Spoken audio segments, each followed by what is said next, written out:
شروع اللہ کا نام لے کر جو بڑا مہربان نہایت رحم والا ہے۔ اے پیغمبر صلی اللہ علیہ وآلہ وسلم، لوگوں سے کہہ دو کہ میرے پاس وحی آئی ہے کہ جنوں کی ایک جماعت نے اس کتاب کو سنا تو کہنے لگے کہ ہم نے ایک عجیب قرآن سنا جو بھلائی کا رستہ بتاتا ہے، سو ہم اس پر ایمان لے آئے، اور ہم اپنے پروردگار کے ساتھ کسی کو شریک نہیں بنائیں گے، اور یہ کہ ہمارے پروردگار کی شان بہت بلند ہے،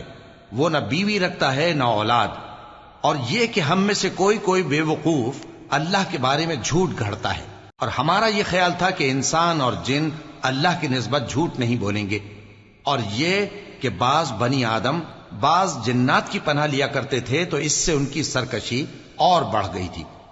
اور یہ کہ ان کا بھی یہی اعتقاد تھا جس طرح تمہارا تھا کہ اللہ کسی کو نہیں زندہ کرے گا، اور یہ کہ ہم نے آسمان کو ٹٹولا تو اس کو مضبوط چوکیداروں اور انگاروں سے بھرا ہوا پایا، اور یہ کہ پہلے ہم وہاں بہت سے مقامات پر فرشتوں کی باتیں سننے کے لیے بیٹھا کرتے تھے، اب کوئی سننا چاہے تو اپنے لیے انگارہ تیار پاتا ہے، اور یہ کہ ہمیں معلوم نہیں کہ اس سے اہل زمین کے ساتھ برائی مقصود ہے یا ان کے پروردگار نے ان کی بھلائی کا ارادہ فرمایا ہے، اور یہ کہ ہم میں بعض نیک ہیں اور بعض دوسری طرح کے، ہمارے کئی طرح کے مذہب ہیں، اور یہ کہ ہم نے سمجھ لیا ہے کہ ہم زمین میں خواہ کہیں ہوں اللہ کو ہرا نہیں سکتے اور نہ بھاگ کر اس کو تھکا سکتے ہیں، اور جب ہم نے ہدایت کی کتاب سنی اس پر ایمان لے آئے، سو جو شخص اپنے پروردگار پر ایمان لاتا ہے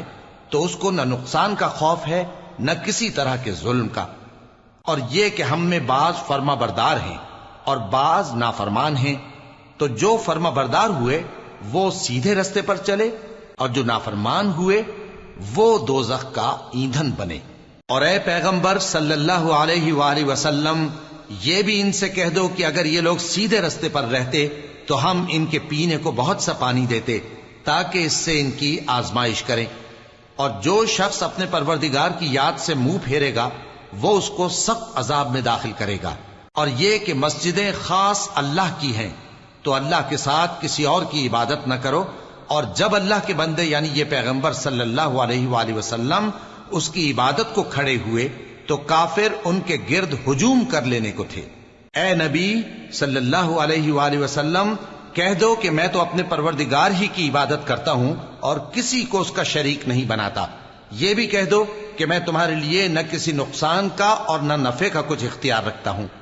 یہ بھی کہہ دو کہ اللہ کے عذاب سے مجھے کوئی پناہ نہیں دے سکتا اور میں اس کے سوا کوئی جائے پناہ نہیں پاؤں گا، ہاں اللہ کی طرف سے احکام کا اور اس کے پیغاموں کا پہنچا دینا ہی میرے ذمہ ہے، اور جو شخص اللہ اور اس کے پیغمبر کی نافرمانی کرے گا تو ایسوں کے لیے جہنم کی آگ ہے،